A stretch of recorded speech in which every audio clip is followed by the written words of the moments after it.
اور جب ان میں سے کسی کو بیٹی کے پیدا ہونے کی خبر ملتی ہے تو اس کا منہ غم کے سبب کالا پڑ جاتا ہے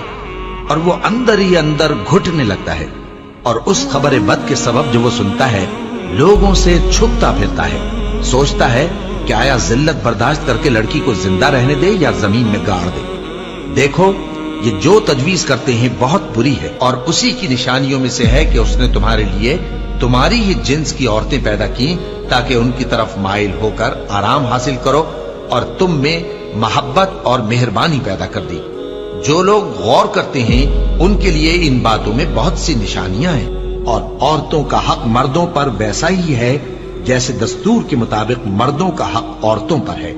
البتہ مردوں کو عورتوں پر ایک درجہ فضیلت ہے، اور اللہ غالب ہے، صاحب حکمت ہے۔ اے پیغمبر صلی اللہ علیہ وآلہ وسلم، اپنی بیویوں اور بیٹیوں اور مسلمانوں کی عورتوں سے کہہ دو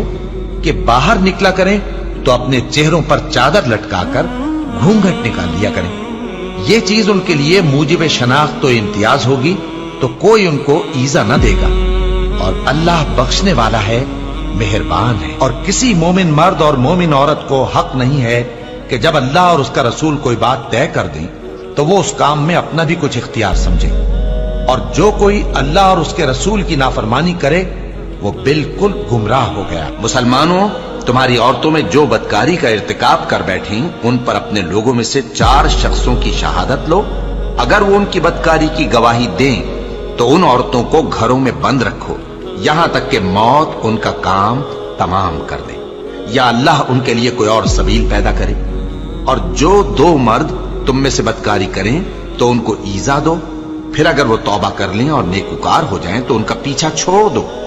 بے شک اللہ توبہ قبول کرنے والا ہے، مہربان ہے۔ اور جس چیز میں اللہ نے تم میں سے بعض کو بعض پر فضیلت دی ہے اس کی تمنا مت کرو، مردوں کو ان کاموں کا ثواب ہے جو انہوں نے کیے، اور عورتوں کو ان کاموں کا ثواب ہے جو انہوں نے کیے،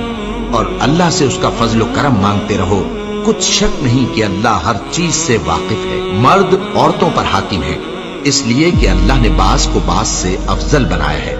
اور اس لیے بھی کہ مرد اپنا مال خرچ کرتے ہیں، تو جو نیک بیویاں ہیں وہ فرمانبردار ہوتی ہیں، اور ان کے پیٹھ پیچھے اللہ کی حفاظت میں مال و آبرو کی خبرداری کرتی ہیں، اور جن عورتوں کی نسبت تمہیں معلوم ہو کہ سرکشی اور بدخوئی کرنے لگی ہیں تو پہلے ان کو زبانی سمجھاؤ، اگر نہ سمجھیں تو پھر ان کے ساتھ سونا ترک کر دو، اگر اس پر بھی باز نہ آئیں تو زد و کوب کرو، پھر اگر تمہارا کہنا مان لیں تو پھر ان کو ایذا دینے کا کوئی بہانہ مت ڈھونڈو، بے شک اللہ بہت اونچا ہے، بڑا ہے۔ مومنوں، تم کو جائز نہیں کہ زبردستی عورتوں کے وارث بن جاؤ، اور دیکھنا اس نیت سے کہ جو کچھ تم نے ان کو دیا ہے اس میں سے کچھ لے لو، انہیں گھروں میں مت روک رکھنا، ہاں اگر وہ کھلے طور پر بدکاری کی مرتکب ہوں تو اور بات ہے، اور ان کے ساتھ اچھی طرح سے رہو سہو،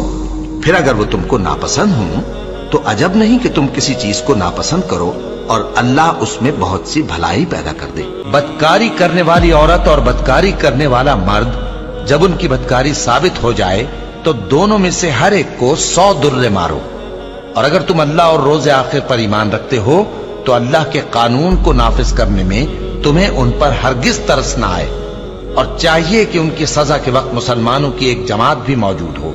بدکار مرد تو بدکار یا مشرک عورت کے سوا کسی سے نکاح نہیں کرتا، اور بدکار عورت کو بھی بدکار یا مشرک مرد کے سوا اور کوئی نکاح میں نہیں لاتا، اور یہ یعنی بدکار عورت سے نکاح کرنا مومنوں پر حرام ہے۔ اور جو لوگ پرہیزگار عورتوں کو بدکاری کا عیب لگائیں اور اس پر 4 گواہ نہ لائیں